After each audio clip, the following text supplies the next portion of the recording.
TVK meeting முடிஞ்சதுக்கு அப்புறம் நடந்த சம்பவம் தான் இதெல்லாம். இங்க ஒரு பொண்ணு பாத்தீங்கன்னா வீடியோல பயங்கரமா கதறி அழுதுட்டு இருக்குதுல, இதே பொண்ணு இன்னொரு இடத்துல செத்து போன மாட்டம் தூக்கிட்டு போயிட்டு இருக்காங்க. உண்மையிலுமே இவங்க பண்றதெல்லாம் பார்க்கும்போது டெத் ரேட்டை வந்து பார்த்தனா இங்கிலீஷ் பண்ற மாட்டேன் எனக்கு தெரியுது. இதெல்லாம் விட இந்த ஒரு ஆடியோவை கேட்டுட்டு தான் நானே பயங்கரமா ஷாக் ஆயிட்டேன். ஏன் மோனே எங்க வீட்லயா ஹாஸ்பிட்டலையா? ஹாஸ்பிட்டல் என்னதான் பேசிட்டு இருக்காங்க? யார் மேல தப்பு? டிஎம்கே வேணுட்டு பண்ணிருக்காங்க.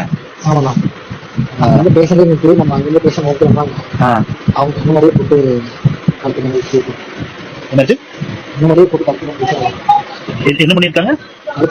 கழுத்தை மிதிக்கிறது, வயிற்று மிதிக்கிறதுன்னா இந்த மாதிரி பண்ணிருக்காங்களா? கூட்டத்துக்குள்ள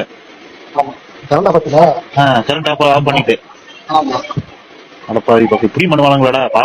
இதெல்லாம் வச்சு பார்க்கும்போது இந்த ஒரு மீட்டிங்ல கண்டிப்பா ஒரு பக்கா பிளானிங் வந்து பாத்தீங்கன்னா போட்டிருக்கானுங்க. கரெக்டா கரண்ட் ஆஃப் ஆன அந்த ஒரு செகண்ட் விஜய் ஃபேன் பக்கத்துல நின்று இருந்தவனுங்க பயங்கரமா கெட்டவத்தில் திட்டி இருக்கானுங்க. அது மட்டும் இல்லாம செருப்பு தூக்கி போட்டிருக்கானுங்க. கரெக்டா கரண்ட் ஆஃப் ஆன அந்த ஒரு டைம் வந்து பாத்தீங்கன்னா ஆம்புலன்ஸுமே உள்ள விட்டுருக்காங்க. அதுக்கு வழி விடுறதுக்காக எல்லாருமே முட்டி மோதி பின்னாடி போக ஆரம்பிச்சிருக்காங்க. அது மட்டும் இல்லாம ஏற்கனவே அந்த இடத்துல இருந்தா குழியா இல்ல ட்ரைனேஜான்னு சரியா தெரியல, அதுல விழுந்துதான் நிறைய பேர் இறந்து போயிருக்காங்கன்னு சொல்லி சொல்றாங்க. அதோட மட்டும் இல்லாம இறந்து போன ஒருத்தரோட ஃபேமிலி மெம்பர் வந்து என்ன சொல்றாங்கன்னா, பக்கத்துல இருக்க ஒரு ஹாஸ்பிட்டல்ல வண்டி நிப்பாட்டாம ரொம்பவே லாங்ல இருக்க ஒரு ஹாஸ்பிட்டலுக்கு ஆம்புலன்ஸ் ஓட்டிட்டு போறாங்க. நாங்க வந்து கத்தி பாக்குறோம், ஆனா அவங்க வந்து கொஞ்சம் கூட கண்டுக்காம வண்டி ஓட்டிட்டு போறாங்கன்னு சொல்லிருக்காங்க. இத பத்தி உங்களோட கருத்து என்னன்னு மறக்காம கமெண்ட் பண்ணிருங்க கைஸ்.